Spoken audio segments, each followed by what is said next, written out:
আশা করি সকলে ভালো আছো। তোমাদের আগের দিনে বোধগম্য তাপ নিয়ে আলোচনা করেছিলাম। আজকে তাপের যে অন্য একটা ভাগ ছিল লীন তাপ, সেই সংক্রান্ত বিষয় নিয়ে আলোচনা করব। তা আজকে আলোচনার বিষয় হচ্ছে পদার্থের অবস্থার পরিবর্তন ও লীন তাপ। তাহলে আলোচনার বিষয় কি না, অবস্থা, পদার্থের অবস্থার পরিবর্তন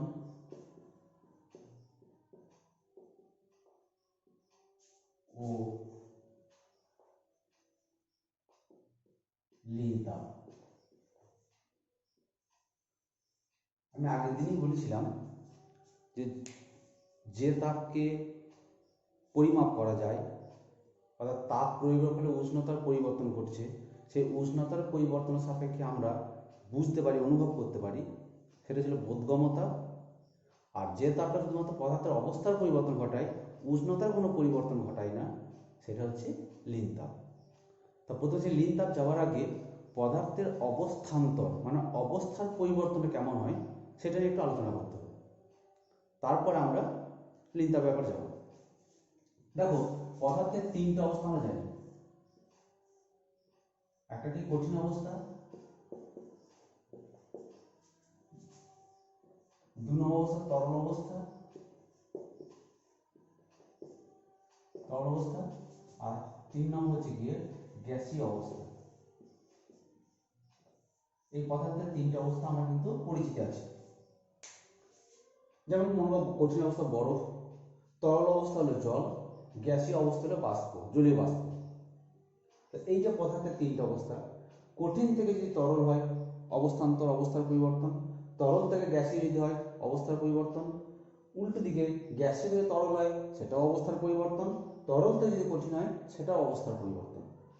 তাই আমি বলছি এই যে কঠিন থেকে তরল হয় এই যে প্রক্রিয়া, এই প্রক্রিয়াটা বলা হয় গলন প্রক্রিয়া। গলন, এই পদের নাম হচ্ছে গলন। আমরা বলি গলে যায়, বরফ গলে যায়, অর্থাৎ এটা বিজ্ঞান ভাষা হচ্ছে গলন। ঠিক একবারে তরল থেকে গ্যাসীয়, এটা হচ্ছে বাষ্পীভবন।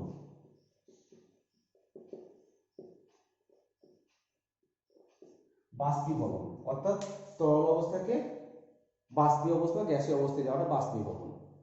ঠিক বিপরীত দিকে গ্যাসীয় অবস্থা থেকে তরল অবস্থায় আসছে, এটা হচ্ছে ঘনীভবন।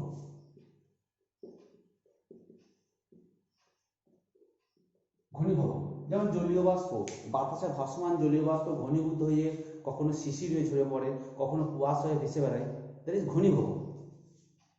আর তরল থেকে কঠিন, এটা হচ্ছে হিমায়ন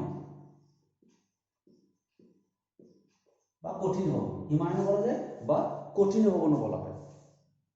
তাহলে এই যে কঠিন থেকে তরল গলন, এটা ইংরেজিতে বলে মেল্টিং, সেটা আমরা এম অক্ষরটাকে সঙ্গে পরিচিত হবো, কারণ আমরা একটা গ্রাফ দেখবো, সেই গ্রাফে এই টার্মগুলো পরিচিত থাকতে হবে। বাষ্পীভবন মানে ভেপারাইজেশন, অর্থাৎ বি, এই টার্মগুলো পরিচিত থাকতে হবে। যখন স্ফুটনের ব্যাপারটা আসবে, বয়েলিং, সেটা বি কথা পরিচিত হবো হবে। ঘনীভবন, কনডেনসেশন, সেটা হচ্ছে সি। এগুলো এই মুহূর্তে প্রয়োজন নেই, যখন আমি লেখচিত্র প্রকাশ করবো, লেখচিত্র বোঝাবো, তখন এই টার্ম দিয়ে আমি টেম্পারেচারগুলো প্রকাশ করবো বলে এটা পরিচিত হয়ে যাচ্ছে। আর হিমায়নটা কি, ফ্রিজিং, এফ। গলন মেল্টিং, এম। বাষ্পীভবন মানে স্ফুটন প্রক্রিয়ার ফলে বাষ্পীভবনটা হবে, আমরা যেটা যাবো ওখানটায়, সেক্ষেত্রে বয়েলিং বি বলবো, আর ঘনীভবনটা হচ্ছে কনডেনসেশন সি, আর হিমায়ন হচ্ছে এফ। যাই হোক, তো আমাদের এই যে কঠিন থেকে তরল, তরল থেকে গ্যাস, এটা ঘনীভবনটা লেখা হয়নি, এটা ঘনীভবন। এই যে পরিবর্তনগুলো ঘটছে, এইগুলো সব হচ্ছে পদার্থের অবস্থার পরিবর্তন। দেখো হবো, এই যে কঠিন থেকে তরল হচ্ছে, কঠিন থেকে তরল যখন হবে তখন কঠিনের মধ্যে অণুগুলো ঘন সন্নিবিষ্ট থাকে। তাদেরকে যখন আমি বাইরে থেকে তাপ দেবো, বুঝতেই পারছো যে কঠিন অবস্থায় তরল অবস্থায় গেলে বাইরে তাপ দিতে হয়, তবে গলে। কারণ বরফকে ফ্রিজ থেকে বের করে বাইরের পরিবেশে নিয়ে এলে বরফটা গলতে শুরু করে, কারণ পরিবেশ থেকে তাপ টেনে নেয়, দিয়ে গলতে শুরু করে। যে তাপটা টেনে নিল সেই তাপটা করে কি, কঠিনের মধ্যে অণুগুলো যে নির্দিষ্ট সজ্জায় ছিল ঘন সন্নিবিষ্ট হবে, সেই তাপ শক্তিটা কাজে লাগিয়ে সেই সজ্জাটা ভেঙে যায়, আস্তে আস্তে ভেঙে গেলে তাদের মধ্যে অণুগুলোর পারস্পরিক দূরত্বটা বেড়ে যায়। অর্থাৎ যে তাপ শক্তি শোষণ করলো সেই তাপ শক্তিটা সেই তরলের অণুগুলোর মধ্যে স্থিতিশক্তি হিসেবে লুকিয়ে থাকে। ঠিক উল্টোটা, যখন তরল থেকে আমরা কঠিনে যাব, সেই একই কথাই প্রযোজ্য। তরলের অণুগুলো যতটা গ্যাপিংয়ে ছিল, যখন আমি কঠিনে আসবে তাতে গ্যাপটা আস্তে আস্তে কমবে। অর্থাৎ সেই স্থিতিশক্তি যেটা ছিল সেই স্থিতিশক্তি তখন তাপ শক্তির ভাবে কনভার্ট হয়ে যাবে। অর্থাৎ প্রথমে তাপ শক্তি দিয়েছিলাম, সেটা স্থিতিশক্তিতে কনভার্ট হয়ে তরলের অণুগুলোর মধ্যে জমা ছিল। যখন তরলটা আবার কঠিনে পরিণত হবে, তখন সেই স্থিতিশক্তিটা পুনরায় তাপ শক্তিতে রূপান্তরিত হবে, যে সেই তাপটা ছেড়ে দিলে, নির্গত হলে তবে তরল থেকে আবার কঠিন ফেরত আসবে। অর্থাৎ তরল থেকে কঠিন হতে গেলে আবার তাপটাকে টেনে বের করে নিতে হবে। অর্থাৎ কঠিন থেকে তরল হতে গেলে সেই অণুগুলোর দূরত্ব বাড়াতে গেলে আমার বাইরে থেকে তাপ শক্তি প্রয়োগ করতে হবে। ঠিক বিপরীতভাবে তরল থেকে যদি কঠিনে যেতে হয়, তাহলে আমাকে আবার তাপটাকে টেনে বের করে নিতে হবে। ঠিক সেম ঘটনা, তরল থেকে গ্যাসীয় হতে গেলেও আমাকে তাপ দিতে হবে, গ্যাসীয় থেকে তরল হতে গেলেও তাপটাকে টেনে বের করে নিতে হবে। অর্থাৎ আমরা এই যে কঠিন থেকে তরল এবং তরল থেকে গ্যাস, অর্থাৎ উপরে যে প্রক্রিয়া দেখছি, উপরের প্রক্রিয়া দুটোর ক্ষেত্রে দেখো তাপ প্রয়োগ করতে হবে। অর্থাৎ কঠিন থেকে তরল হতে গেলে তাপ, অর্থাৎ গলনের ক্ষেত্রে তাপ প্রয়োগ করতে হবে, বাষ্পীভবনের ক্ষেত্রে তাপ প্রয়োগ করতে হবে। এই যে যখন পদার্থের অবস্থার পরিবর্তন ঘটছে, আমাদের তাপ বাইরে থেকে তাপ প্রয়োগ করতে হচ্ছে, সেই প্রক্রিয়াগুলোকে এক কথায় বলা হয় উচ্চ অবস্থান্তর। উচ্চ অবস্থান্তর কাকে বলবো না, যখন একটা অবস্থা থেকে আর একটা অবস্থায় পরিণত করতে হলে যদি বাইরে থেকে তাপ শক্তি প্রয়োগ করতে হয়, তখন সেই অবস্থা হচ্ছে উচ্চ অবস্থান্তর। ঠিক বিপরীত ক্রমে নিচের যেগুলো আছে, যাতে ঘনীভবনে হিমায়ন, এই অবস্থানটা হবে নিম্ন অবস্থান্তর। অর্থাৎ এখানে তাপ আমাদেরকে নিম্ন অবস্থান্তর, তাপ আমাদের টেনে বের করতে হবে। অর্থাৎ উচ্চ অবস্থান্তর ক্ষেত্রে আমাদের তাপ শক্তি সরবরাহ করতে হবে, আর নিম্ন অবস্থান্তর ক্ষেত্রে আমাদের তাপ শক্তি টেনে বের করে নিতে হবে। অর্থাৎ বরফ থেকে যখন জল যাব তখন তাপ প্রয়োগ করতে হচ্ছে, তাই উচ্চ অবস্থান্তর। জল থেকে যখন জলীয় বাষ্প যাব, তাপ প্রয়োগ করতে হবে, উচ্চ অবস্থান্তর। জলীয় বাষ্প থেকে যখন আবার জলে ফেরত আসবো, তাপ টেনে বের করে নিতে হবে, নিম্ন অবস্থান্তর। তো জল থেকে যখন আবার বরফে যাব, তাপ টেনে বের করে নিতে হবে, দ্যাট ইজ নিম্ন অবস্থান্তর। অর্থাৎ এই যে প্রক্রিয়াগুলো দেখলাম, যে একটা অবস্থা থেকে আর একটা অবস্থা যেতে গেলে আমাদেরকে হয় তাপ শক্তি প্রয়োগ করতে হচ্ছে, না হলে তাপ আমাদের টেনে বের করে নিতে হচ্ছে। অর্থাৎ তাপ শক্তির প্রভাবে অবস্থার পরিবর্তনটা ঘটছে। অর্থাৎ অবস্থার পরিবর্তন ঘটতে গেলে হয় তাপ প্রয়োগ করতে হবে, না হলে তাপ বের করে নিতে হবে। এই যে তাপটা কথা বলা হচ্ছে, যে তাপ শক্তি প্রয়োগ করতে হবে বা তাপ শক্তি বের করে নিতে হবে, এই তাপটাকে এক কথায় আমরা বলবো যে লীন তাপ। অর্থাৎ এই যে শুধুমাত্র অবস্থার পরিবর্তন হতে ব্যয় হবে। ভালো করে ভেবে নেবে, যে ভাব আমি উদাহরণ হিসেবে বলছি, বরফ আছে 0 ডিগ্রি সেন্টিগ্রেড তাপমাত্রায়। এই বরফকে যদি তাপ দেওয়া হয়, বাইরে থেকে তাপ শক্তি প্রয়োগ করা হয়, এই তাপ টেনে নিয়ে বরফ কিন্তু জলে পরিণত হবে, এবং সেই জলের তাপমাত্রা কিন্তু 0 ডিগ্রি সেন্টিগ্রেডই প্রথমে থাকবে। বরফ আছে 0 ডিগ্রি সেন্টিগ্রেড তাপমাত্রায়, সেই 0 ডিগ্রি সেন্টিগ্রেড তাপমাত্রায় বরফকে আমি তাপ শক্তি সরবরাহ করছি, সেই তাপটা কাজে লাগিয়ে বরফ অবস্থার পরিবর্তন ঘটিয়ে জলে পরিণত হচ্ছে। অর্থাৎ আমি বরফের ক্ষেত্রে বলছি কথাটা, বরফ আর এটা হবে জলের ক্ষেত্রে উদাহরণ বলছি আমাদের। যতক্ষণ পর্যন্ত বরফ গলবে, অর্থাৎ বরফ অবস্থায় আছে, ততক্ষণ পর্যন্ত জলের তাপমাত্রা, বরফ গলে গেলেও, গলে জলে পরিণত হলেও তাপমাত্রা কিন্তু 0 ডিগ্রি ফিক্স থাকবে।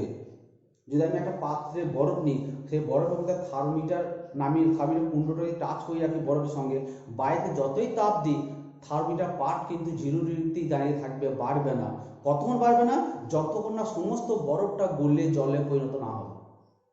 যে মুহূর্তে বরফটা গলা শেষ হয়ে গেল, সম্পূর্ণ জল হয়ে গেছে, এবার আমি বাইরে তাপ দেবো, তখন জলের তাপমাত্রা আস্তে আস্তে আস্তে বাড়তে শুরু করবে। তা যতক্ষণ পর্যন্ত বরফটা গলছে, গলা শেষ হয়নি, কমপ্লিট হয়নি, ততক্ষণ পর্যন্ত তাপমাত্রা কিন্তু এই জিরোতেই ফিক্স থাকবে। অর্থাৎ আমি বলতে চাইছি পদার্থে যখন অবস্থার পরিবর্তন ঘটবে তার উষ্ণতার কোনো পরিবর্তন ঘটবে না। অর্থাৎ বাইরে থেকে যে তাপটাকে আমরা প্রয়োগ করছি বা যে তাপটাকে টেনে বের করে নেবো সেই শুধুমাত্র অবস্থার পরিবর্তন ঘটাবে, উষ্ণতার কোনো পরিবর্তন ঘটবে না। তাহলে এই যে লিন তাপ যেটা প্রয়োগ করা হচ্ছে বা লিন তাপ টেনে বের করে নেওয়া হচ্ছে, এই লিন তাপটা শুধুমাত্র পদার্থের অবস্থার পরিবর্তনের জন্য দায়ী, উষ্ণতার পরিবর্তন ঘটাতে কিন্তু ব্যর্থ, উষ্ণতার পরিবর্তন ঘটাবে না। তাহলে লিন তাপ কাকে বলবো না, তাহলে এইটা বুঝতে পারলে এবার লিন তাপের ব্যাপারে যাচ্ছি যে অবস্থার পরিবর্তন ঘটাতে ব্যয়িত বা অবস্থার পরিবর্তন ঘটানোর জন্য দায়ী তাপ। যে তাপটা প্রয়োগের মাধ্যমে বা যে তাপটা নিষ্কাশনের মাধ্যমে পদার্থের অবস্থার পরিবর্তন ঘটে সেটাকে আমরা এক কথায় লিন তাপ বলতে পারি। কিন্তু সংজ্ঞা হিসেবে কি বলবো, লিন তাপটা কাকে বলে? অর্থাৎ আমি বললাম কি যে অবস্থার পরিবর্তন যখন ঘটবে তখন উষ্ণতার কোনো পরিবর্তন ঘটছে না, অর্থাৎ উষ্ণতা কিন্তু এক জায়গাতে দাঁড়িয়ে থাকবে। তাহলে কি বলবো না, উষ্ণতার পরিবর্তন না ঘটিয়ে একক ভরে কোনো পদার্থের, কারণ আমাকে সংজ্ঞা দিতে গেলে পরিমাপ করতে গেলে কিছু একটা নির্দিষ্ট করতে হবে, সেখানে বলতে হবে একক ভরের। উষ্ণতার পরিবর্তন না ঘটিয়ে একক ভরের মানে একক পরিমাণ ভরের কোনো পদার্থের শুধুমাত্র অবস্থার পরিবর্তন ঘটাতে হলে যে পরিমাণ তাপ প্রয়োগ করতে হয় বা নিষ্কাশন করতে হয় সেই তাপটাকেই সেই পদার্থের সেই অবস্থার পরিবর্তনে লিন তাপ বলে। আবার বলছি, উষ্ণতার পরিবর্তন না ঘটিয়ে একক ভরের কোনো পদার্থের শুধুমাত্র অবস্থার পরিবর্তন ঘটাতে গেলে যে পরিমাণ তাপ প্রয়োগ করতে হবে বা নিষ্কাশন করতে টেনে বের করে নিতে হবে সেই তাপটাকে সেই পদার্থের সেই অবস্থার পরিবর্তনে লিন তাপ বলে। কেন? আমি তিনটে অবস্থার পরিবর্তন বলেছিলাম যে কঠিন ছিল, তরল ছিল, গ্যাস ছিল। যদি কঠিন থেকে তরল হয় কি প্রক্রিয়া বলেছিলাম? গলন প্রক্রিয়া বলেছিলাম। তখন সেই লিন তাপটা বলে গলনের লিন তাপ। অর্থাৎ কঠিন থেকে যদি তরল হয় তাপ প্রয়োগ করতে হবে, একক ভরে পদার্থের ক্ষেত্রে যত পরিমাণ তাপ প্রয়োগ করতে হবে সেই তাপটাকে বলবো সেই পদার্থের গলনের লিন তাপ। ঠিক একইভাবে তরল থেকে গ্যাসে গিয়েছিলাম, বাষ্পীভবন প্রক্রিয়া বলেছিলাম, লিন তাপটার নাম হবে বাষ্পীভবনের লিন তাপ। আবার বাষ্পীয় অবস্থা তরল অবস্থা আসতে গেলে প্রক্রিয়া বলেছিলাম ঘনীভবন, লিন তাপটা বলা হবে ঘনীভবনের লিন তাপ। আর তরল থেকে যখন কঠিন আসবো প্রক্রিয়া ছিল কঠিনীভবন বা হিমায়ন, কঠিনীভবনের লিন তাপ বা হিমায়নের লিন তাপ। অর্থাৎ সেই পদার্থের সেই অবস্থার পরিবর্তন লিন তাপ। অর্থাৎ যে অবস্থার পরিবর্তন ঘটছে, কঠিন থেকে তরল হলে গলন ঘটছে, গলন লিন তাপ। যদি বাষ্পীভবন ঘটে বাষ্পীভবনের লিন তাপ, যদি ঘনীভবন ঘটে ঘনীভবনের লিন তাপ, যদি কঠিন ভবন ঘটে কঠিন ভবনের লিন তাপ। তাহলে লিন তাপ কাকে বলবো না, উষ্ণতার পরিবর্তন না ঘটিয়ে একক ভরে কোনো পদার্থের শুধুমাত্র অবস্থার পরিবর্তন ঘটাতে হলে যে পরিমাণ তাপ প্রয়োগ করতে হয় বা নিষ্কাশন করতে হয় সেই তাপটাকে বলা হবে সেই পদার্থের সেই অবস্থার পরিবর্তনে লিন তাপ।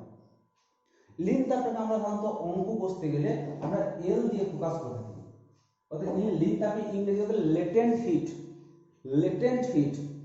সেই লেটেন্ট হিট থেকে আমরা এল কথা বলি। লিন তাপ ইংরেজি হচ্ছে L A T E N T, latent hit.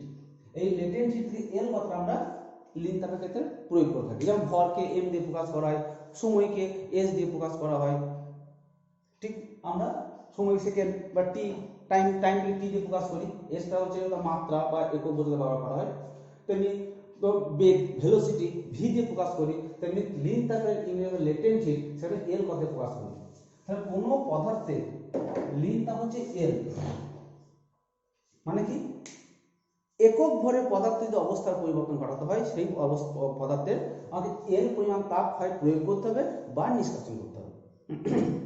অর্থাৎ লিন তাপের মান হচ্ছে এল, মানে বলবো যে সেই পদার্থের সেই অবস্থার পরিবর্তন ঘটাতে হয় তাহলে একক ভরে পদার্থের জন্য এল পরিমাণ তাপ হয়তো প্রয়োগ করতে হবে বা এল পরিমাণ তাপ নিষ্কাশন করতে হবে। যদি আমার ভরটা এম পরিমাণ পদার্থের ভর থাকে তো কত তাপ লাগবে, নিশ্চয়ই এন ইন্টু এল পরিমাণ তাপ লাগবে। অর্থাৎ এম ভরে পদার্থের জন্য কত তাপ লাগছে, এম ইন্টু এল পরিমাণ তাপ লাগছে। এই তাপটা হচ্ছে এইচ বলছি, হয় গ্রহণ করবে না হয় বর্জন করবে, এবং এই এইচ তাপটা হচ্ছে লিন তাপ।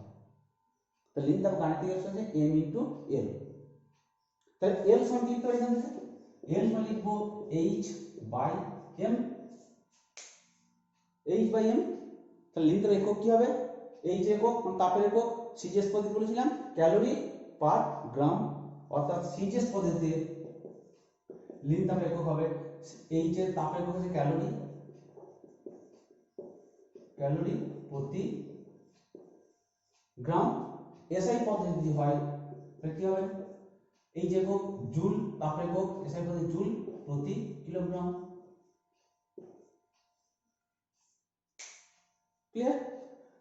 আমরা বলি যে বরফ গলনে লিন তাপ 80 ক্যালোরি পার গ্রাম, বরফ গলনে লিন তাপ 80 ক্যালোরি পার গ্রাম বলতে কি আছে, অর্থাৎ আমি লিখছি যে 80 ক্যালোরি পার গ্রাম বরফ গলনে লিন তাপ বলতে কি বুঝি, সেটা কি বলবো না উষ্ণতার পরিবর্তন না ঘটিয়ে, সেই সংজ্ঞার মতো করে বলতে হবে, উষ্ণতার পরিবর্তন না ঘটিয়ে 80 ক্যালোরি পার গ্রাম মানে 1 গ্রাম বরফ নেব,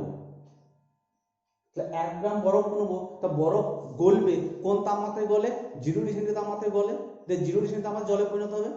তা সেক্ষেত্রে বলবো যে 1 গ্রাম উষ্ণতার পরিবর্তন না ঘটিয়ে বা 1 গ্রাম 0 ডিগ্রি সেন্টিগ্রেড তাপমাত্রার 1 গ্রাম বরফকে 0 ডিগ্রি সেন্টিগ্রেড তাপমাত্রার 1 গ্রাম জলে পরিণত করতে হলে 80 ক্যালোরি তাপ প্রয়োগ করতে হবে। আবার বলছি যে 0 ডিগ্রি সেন্টিগ্রেড তাপমাত্রার 1 গ্রাম বরফকে 0 ডিগ্রি সেন্টিগ্রেড তাপমাত্রার 1 গ্রাম জলে পরিণত করতে হলে 80 ক্যালোরি তাপ প্রয়োগ করতে হবে। যদি জল থেকে বরফ আসি তাহলে একই কথায় যে 0 ডিগ্রি সেন্টিগ্রেড তাপমাত্রার 1 গ্রাম জলকে 0 ডিগ্রি সেন্টিগ্রেড তাপমাত্রার 1 গ্রাম বরফে পরিণত করতে হলে 80 ক্যালোরি তাপ বের করতে হবে। অর্থাৎ বরফ থেকে জল যেতে গেলে প্রতি গ্রাম পিছু 80 ক্যালোরি তাপ প্রয়োগ করতে হবে, আর জল থেকে বরফ আসতে গেলে প্রতি গ্রাম পিছু 80 ক্যালোরি তাপ কিন্তু টেনে বের করে নিতে হবে।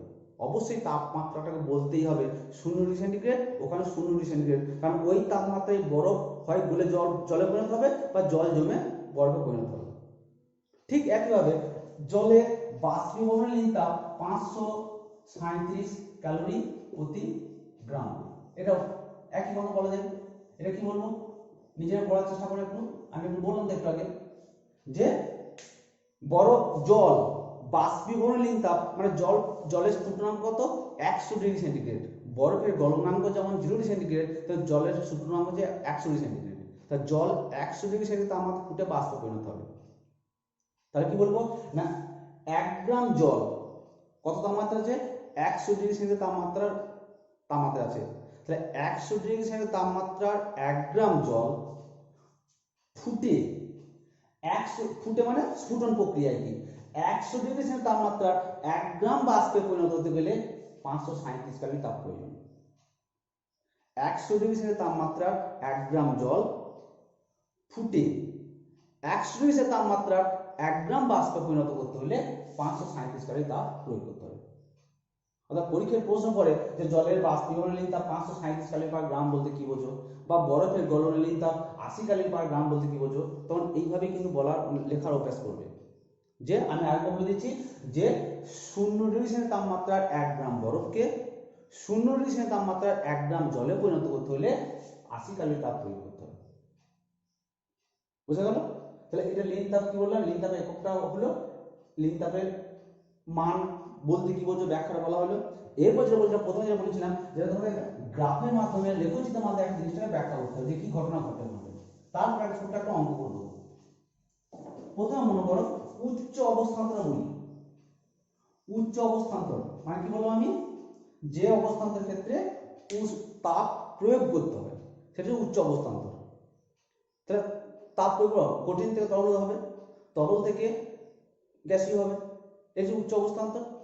তাহলে প্রথম মনে করো একটা কঠিন পদ্ধতি, এইদিকে আমি সময়কে প্লট করছি, তোমরা প্রথম চ্যাপ্টারে গ্রাফ আঁকা শিখেছো, এদিকে সময় এইদিকে উষ্ণতা, এটা প্লট করার জন্য বলো। তাহলে কঠিন তো একটা নির্দিষ্ট তাপমাত্রা ছিল, তো সেই তাপমাত্রা থেকে কঠিন যদি তাপ দেওয়া হয়, যদি তাপ দেওয়া হয় কঠিন পদার্থ হয়তো কোন একটা নির্দিষ্ট অর্থাৎ গলনাঙ্কে না পৌঁছতে বলতে শুরু করবে না। বরফ যেমন 0 ডিগ্রি সেন্টিগ্রেড তাপমাত্রায় বলতে শুরু করে, কিন্তু বরফ যদি ভাবো 0-র কম তাপমাত্রায় থাকে অর্থাৎ -5 থাকে, তাহলে -5 থেকে 0-তে তুলতে হবে তারপর গলবে, অর্থাৎ -5 থেকে 0 পর্যন্ত উঠবে তারপর গলবে। লোহার গলনাঙ্ক একটা নির্দিষ্ট তাপমাত্রা থাকবে। তা লোহা তো যে কোনো তাপমাত্রায় গলে যাবে না, সেই তাপমাত্রায় পৌঁছালে তবে লোহা গলতে শুরু করবে। তা যতক্ষণ সেই তাপমাত্রায় না পৌঁছাচ্ছে ততক্ষণ কিন্তু সেটা কঠিনই থাকবে।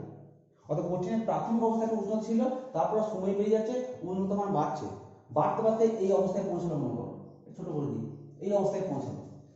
এই অবস্থায় যেই পৌঁছালো তার গলনাঙ্কে পৌঁছে গেছে।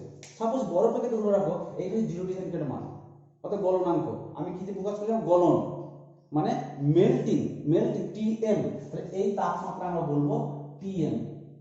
সেইখানে প্রথম অক্ষরটা পরিচিত হয়েছিলাম, টিএম, টি ফর মেল্টিং মানে গলনীয় তাপমাত্রা, অর্থাৎ গলনাঙ্কে পৌঁছে গেছে। যখন গলনাঙ্কে পৌঁছে গেল কঠিন পদার্থের কি হবে, অবস্থান্তর শুরু হলো, মানে তরল অবস্থায় পরিণত শুরু করলো।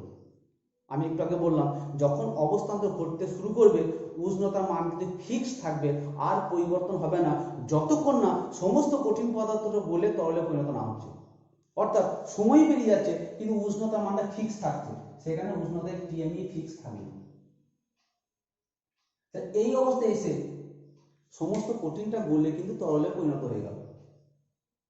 তারপর আরো উষ্ণ তাপ প্রয়োগ করছি, সময় বেরিয়ে যাচ্ছে, এইবার সমস্ত কঠিনটা যখন তরলে পরিণত হয়েছে এবার তরল উষ্ণতা আস্তে আস্তে আস্তে বাড়ছে।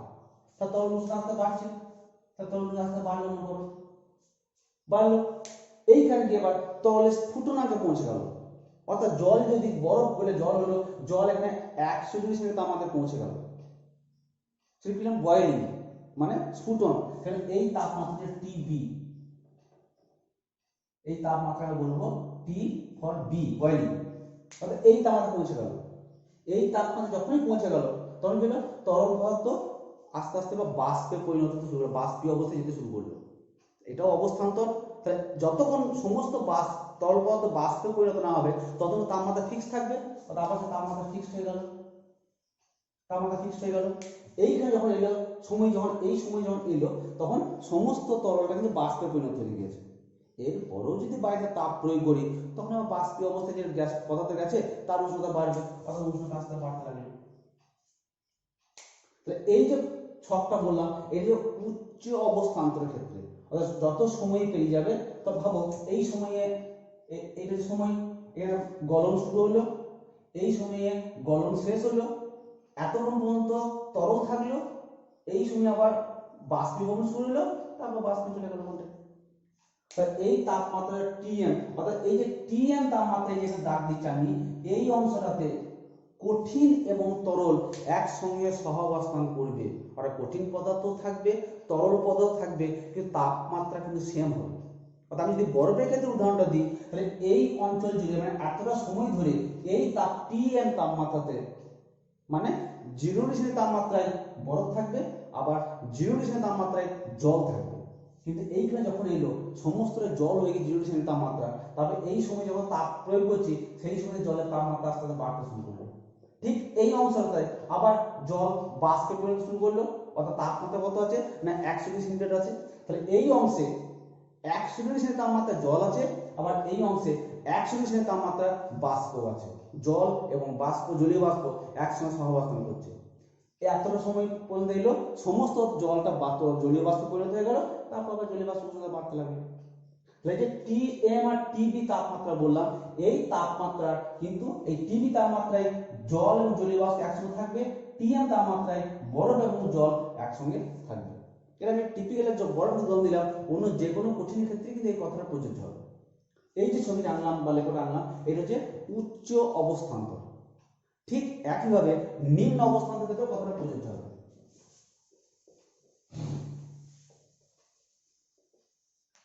নিম্ন অবস্থান্তর ক্ষেত্রে কথাটা প্রযোজ্য। আমি ছবিটা আঁকি, তার পাশে উষ্ণতা অক্ষ করলাম, এইটা সময় অক্ষ করছি, এইদিকে হচ্ছে সময়, এইদিকে হচ্ছে উষ্ণতা। তার প্রথমে নিম্ন অবস্থান্তর মানে কি, গ্যাসীয় অবস্থা থেকে তরল অবস্থা, তরল অবস্থায় কঠিন অবস্থায় আসবে। তা ভাবো প্রথমে এইখানটা গ্যাসীয় অবস্থা ছিল, সময় পেরিয়ে যাচ্ছে, গ্যাসীয় উষ্ণতা কমছে, উষ্ণতা কমতে কমতে এই অবস্থায় এলো। অর্থাৎ গ্যাসটার উষ্ণতা ছিল, গ্যাসটা উষ্ণতা কমতে কমতে যখন ওই যে ঘনীভবনের তাপমাত্রা, যে নির্দিষ্ট তাপমাত্রা সেই তাপমাত্রা না পৌঁছলে কিন্তু জমা ঘনীভবন শুরু হবে না। যেমন আমি যদি জলের ক্ষেত্রে বলি, জলীয় বাষ্প তাপমাত্রা হতে দেখালো 120 ডিগ্রি সেন্টিগ্রেড, কিন্তু সেই 120 ডিগ্রি তাপমাত্রা জলে পরিণত হবে না, 120 থেকে কমে কমে কমে কমে 100-তে আসতে হবে। 100-তে যে মুহূর্তে পৌঁছালো এইবার তখন অবস্থান্তর শুরু হবে, 100 ডিগ্রি তাপমাত্রা জলে পরিণত শুরু করবে। তাহলে ভাবো এইখানে উষ্ণতা বেশি ছিল, উষ্ণতা কমতে কমতে কমতে এই অবস্থায় এলো। যখন এটা এই অবস্থায় এলো অর্থাৎ তার এবার অবস্থার পরিবর্তন শুরু হলো, অর্থাৎ এইখানে এসে অবস্থার পরিবর্তন শুরু হলো। মানে তাহলে এই তাপমাত্রা কি না ঘনীভবন, আমি কি বলেছিলাম কনডেনসেশন। তাহলে এই তাপমাত্রা বলবো T C, T for C that is condensation. ঘনীভবনের এই তাপমাত্রা শুরু হলো। যখন ঘনীভবন শুরু হলো মানে আবার আগের নিয়ম মতোই বাষ্পীয় অবস্থা এবং তরল অবস্থা সহ অবস্থান করছে। সমস্ত বাষ্পটা তরলে পরিণত না হওয়া পর্যন্ত ওই তাপমাত্রাতে কিন্তু ফিক্স থাকবে, টিসিটি ফিক্স থাকবে, অর্থাৎ টিসিটি ফিক্স থাকবে। এত অঞ্চল জুড়ে জলীয় বাষ্প এবং মানে বাষ্পীয় অবস্থা এবং তরল অবস্থা সেম থাকছে। যখন এই অবস্থায় এলো তখন কি সমস্তটা বাষ্পটা কিন্তু তরলে পরিণত হয়ে গেছে। তারপর সময় পেয়ে যাচ্ছে যে তাপ টেনে বের করা হয়। এবার তরলের তাপমাত্রা আস্তে কমবে, তরল তাপমাত্রা কমছে, তরল তাপমাত্রা কমছে, কমতে কমতে কমতে এই পয়েন্টে এলো। এই পয়েন্টে যে এলো তখন তরলে কি আবার হিমায়ন বা কঠিন ভবন শুরু হবে। কঠিন ভবনটা আমি কি বলেছিলাম ফ্রিজিং। এই তাপমাত্রা হচ্ছে টি ফর এফ, এই তাপমাত্রা ফ্রিজিং। মানে এখানে যে এলো তখন আবার তরল পদার্থটা কঠিন অবস্থায় পরিণত শুরু করলো। ঠিক এই তাপমাত্রায় যখন অবস্থার পরিবর্তন ঘটছে টিএফ আবার আগের মধ্যে ফিক্স থাকবে, নির্দিষ্ট থাকবে। কিছু সময়তে তাপমাত্রা নির্দিষ্ট থাকলো, যখন এই সময় এলো তখন দেখা হলো না সমস্ত তরলটা কঠিনে পরিণত হয়ে গেছে। যদি আরো তাপ টেনে বের করা হয় তাহলে কঠিন তাপমাত্রা আস্তে আস্তে কমবে, আরো কমছে এখান থেকে। অর্থাৎ এই জন্য তাই এই যে টিসি বললাম অর্থাৎ কনডেনসেশন তাপমাত্রা, যে তাপমাত্রা শুরু হলো ঘনীভবন শুরু হলো সেই তাপমাত্রাতে বাষ্পীয় অবস্থা এবং তরল অবস্থা সহ অবস্থান করবে। এই যে টিএফ ফ্রিজিং পয়েন্ট যখন শুরু হলো অর্থাৎ ঘনীভবন যখন এসে কঠিন ভবন যখন শুরু হলো সেই তাপমাত্রাতে কঠিন এবং তরল সহ অবস্থান করছে। এই অংশে বাষ্পীয় অবস্থা তরল অবস্থা আসতে জন্য বাষ্পের তাপমাত্রা কমছে, এইটা তরল থেকে কঠিন আসতে গেলে তরল তাপমাত্রা কমছে, এইটা কঠিন তাপমাত্রা কমছে। তাহলে এই প্রক্রিয়াটা হচ্ছে নিম্ন অবস্থান্তরীয় লেখচিত্র। তাহলে এই লেখচিত্র বুঝবে, খাতা আঁকার চেষ্টা করে যেভাবে বোঝালাম দেখো কঠিন কিছু না, অটোমেটিক বুঝতে পারবে, একটু শিখে রাখা দরকার এগুলো। তাহলে এইটা উচ্চ অবস্থান্তর নিম্ন অবস্থা লেখচিত্র বললাম। এরপর তোমাদের একটা অঙ্ক করাবো যে অবস্থার পরিবর্তন ক্ষেত্রে কিভাবে অঙ্কগুলো করতে হবে। একটা অঙ্ক আমি বই দেখেই বলছি, খাতাতে লিখে নেবে বা শোনো মন দিয়ে। অঙ্কটা কি বলছে যে 100 ডিগ্রি সেন্টিগ্রেড উষ্ণতা স্টিম পাঠিয়ে 100 গ্রাম জলের উষ্ণতা 24 ডিগ্রি সেন্টিগ্রেড থেকে বৃদ্ধি করে 90 ডিগ্রি সেন্টিগ্রেড করতে হবে। অর্থাৎ স্টিম তার উষ্ণতা হচ্ছে 100 ডিগ্রি সেন্টিগ্রেড, কিছু পরিমাণ জল আছে, জলের ভর কত না 100 গ্রাম, সেই জলের উষ্ণতা যে 24 ডিগ্রি সেন্টিগ্রেড সেটা বাড়াতে হবে 90 ডিগ্রি করতে হবে। অর্থাৎ জলটা 24 ডিগ্রি সেন্টিগ্রেড তাপমাত্রা আছে, সেই জলকে আমি স্টিম পাঠাবো জলের মধ্যে, জলের তাপমাত্রা আস্তে আস্তে বাড়বে, বেড়ে কত হবে না 90 ডিগ্রি হবে। তাহলে কতটা স্টিম লাগবে, ওই 100 ডিগ্রি সেন্টিগ্রেড উষ্ণতার স্টিম কতটা পরিমাণ লাগবে বলে দেওয়া আছে। স্টিমের ঘনীভবনের লিন তাপ 540 ক্যালোরি পার গ্রাম, যেটা আমি আপনাকে 537 বলছিলাম, ওটা 537 540 বিভিন্ন ক্ষেত্রে অঙ্কের ক্ষেত্রে বিভিন্ন রকম হয়। তাহলে অঙ্কটা প্রথমে লিখছি, লেখার পর তোমরা কিভাবে প্রথমে বলে দিচ্ছি। তাহলে প্রথমে বলছি যে কে তাপ ত্যাগ করবে, এটা ভাবতে হবে প্রথমে। কে তাপ ত্যাগ করবে আর কে তাপ গ্রহণ করবে। কে তাপ ত্যাগ করছে আর কে তাপ গ্রহণ করছে, এই যদি ভাগ করে নিতে পারি তাহলে আমাদের অবস্থার পরিবর্তন অঙ্কগুলো করাটা কিন্তু অনেকটাই সহজসাধ্য হবে। তাহলে অঙ্ক যেটা মুখে বললাম সেটা ভাষার মাধ্যমে লেখা হয়। তাহলে মনে করি স্টিমের ভর এম গ্রাম জানতে চেয়েছে, এম গ্রাম ধরে নিলাম। স্টিমের উষ্ণতা টি হচ্ছে 100 ডিগ্রি সেন্টিগ্রেড বলে দেওয়া আছে। জলের ভর m2 সমান 100 গ্রাম বলে দেওয়া আছে। এই জলটার প্রাথমিক উষ্ণতা T1 সমান 24 ডিগ্রি সেন্টিগ্রেড, অন্তিম উষ্ণতা T2 সমান 90 ডিগ্রি সেন্টিগ্রেড। অর্থাৎ 24 ডিগ্রি সেন্টিগ্রেড থেকে 90 ডিগ্রি সেন্টিগ্রেড আমাকে বাড়াতে হবে। কিসের সাহায্যে বাড়াবো?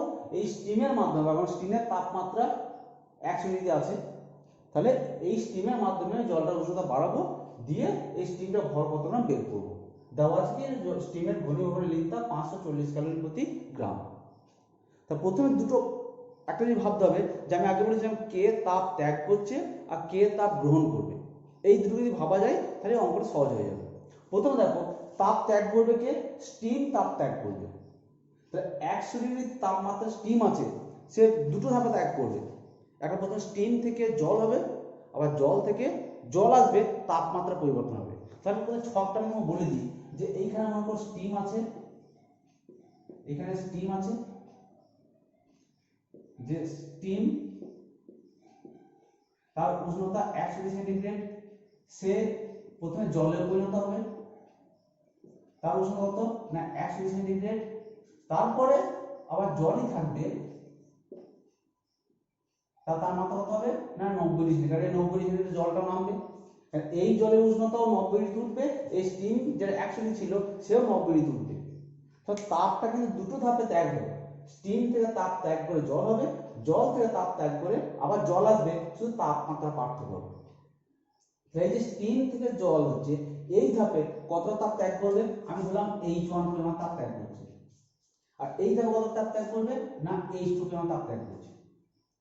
তো প্রথম ধাপে শুধুমাত্র অবস্থার পরিবর্তন করছে, তাহলে অবস্থার পরিবর্তনের প্রয়োজনীয় তাপ কি আমি একটু আগে বলেছিলাম, সেটা বলছি H1 সমান m ইনটু L, একটু আগে বললাম যে ভর গুণিত লিন তাপ, ভরের মান কত, কে তাপ ত্যাগ করছে না স্টিম তাপ ত্যাগ করছে, স্টিমের ভর কত m বলা যায়, তো m ই থাকলো, আমি লিখলাম m গুণিত L, মানে আপেক্ষিক তাপ কার স্টিমের, ঘনীভূত লিন তাপ কত 540 ক্যালোরি, লিখলাম 540, তাহলে এত ক্যালোরি তাপ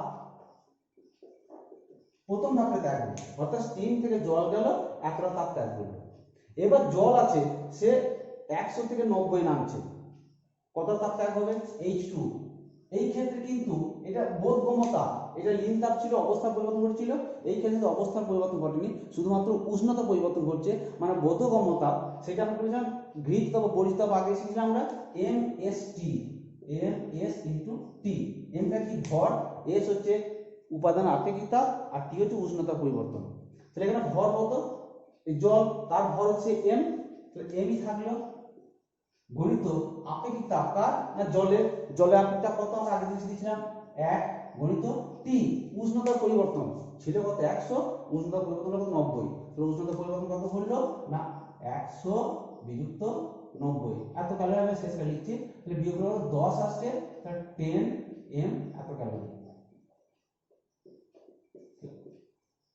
তাহলে প্রথম ধাপে ত্যাগ হলো 540 ক্যালোরি, 540 ইনটু m ক্যালোরি, আর দ্বিতীয় ধাপে ত্যাগ হলো 10 m ক্যালোরি।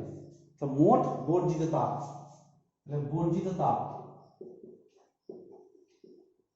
সমান H1 plus H2, that is এটা কত 540 m প্লাস 10 m সমান কত হচ্ছে না 550 m এত ক্যালোরি,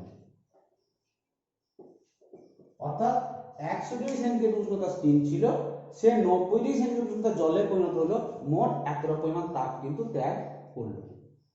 এই তাপটা কে গ্রহণ করবে, এই অপেক্ষাকৃত শীতল জল এই তাপটা গ্রহণ করে 24 থেকে 90 এ পৌঁছাবে। তা গৃহীত তাপ লিখি যে শীতল জল দ্বারা গৃহীত তাপ, অর্থাৎ এখানে গৃহীত তাপ সমান লিখব গৃহীত তাপ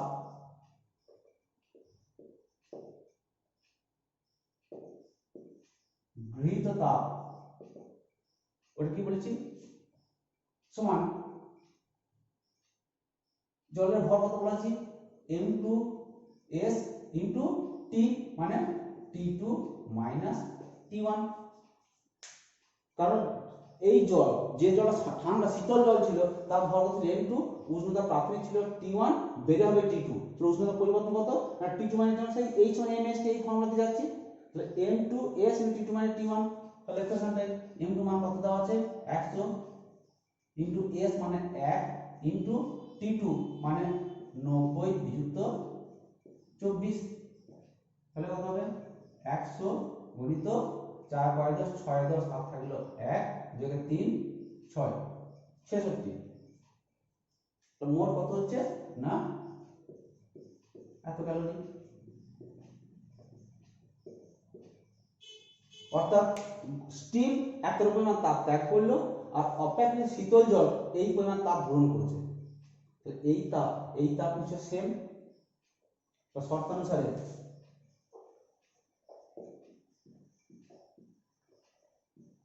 শর্তানুসারে 540 50 m সমান 6600, অতএব m সমান 600 ডিভাইড বাই 550, একটা শূন্য কাটলো, 11 দিয়ে কাটো, 5 11 55, 11 6 66, 60, 5 12 60, অতএব m গ্রাম কত না 12 গ্রাম। অর্থাৎ স্টিম কত গ্রাম লাগবে না 12 গ্রাম স্টিম লাগবে। অর্থাৎ আমরা যে শিখলাম যে আমাদের অঙ্কতে যে প্রয়োজনীয় স্টিমের ভর কত না 12 গ্রাম। অর্থাৎ যে 120 সেন্টিমিটার স্টিম পাঠাচ্ছিলাম দিয়ে এই 100 গ্রাম জল উষ্ণতা 24 থেকে 90 গ্রাম 24 ডিগ্রি থেকে 90 ডিগ্রি বাড়াচ্ছিলাম, কতটা পরিমাণ স্টিম লাগছিল না m হচ্ছে 12 গ্রাম, অর্থাৎ এই পরিমাণ স্টিম লাগবে। তো অঙ্কটা দুটো হবে, একটু বড় হলো, খুব কঠিন নয় কিন্তু। প্রথম দেখবে স্টিম তাপ ত্যাগ করে জলে পরিণত হলো, তাপমাত্রা 100 ডিগ্রি ফিক্স থাকলো, কত তাপ ত্যাগ করলো এই পরিমাণ তাপ ত্যাগ করলো। সেই 100 ডিগ্রি স্টিম 90 ডিগ্রিতে নেমে আসছে, কত তাপ ত্যাগ করছে না এই পরিমাণ তাপ ত্যাগ করছে। তা স্টিমের দ্বারা মোট বর্জিত তাপ এতটা, আর অপেক্ষাকৃত শীতল জল দ্বারা মোট গৃহীত তাপ হলো এতটা। তো এই বর্জিত তাপ আর শীতল তাপ সমান সমান হবে, সমান সমান করে দিলাম, স্টিমের ভাগটা চলে এলো। এইরকম অঙ্ক বাড়িতে করবে। যদি কিছু অসুবিধা হয় অবশ্যই আমার সঙ্গে যোগাযোগ করবে, আমরা তোমাদেরকে তখন হেল্প করব। ওকে, তাহলে এই যে গেল লিন তাপ সম্পর্কে আলোচনা হলো। পরের দিনে আমরা অন্য একটা অংশে ঢুকবো, সেটা পরের দিনে বলবো, আজকে আর বলছি না। আজকে এইগুলো থাকলো, বাড়িতে মন দিয়ে পড়বে, বুঝতে পারবে, খুব কঠিন নয় কিন্তু, একটু ভাবলেই কিন্তু অঙ্কগুলো হয়ে যাবে। ঠিক আছে, এইগুলো থাকবে। সকল ভালো থেকো, সুস্থ থেকো, এই মুহূর্তে এই কামনাই করি। ওকে।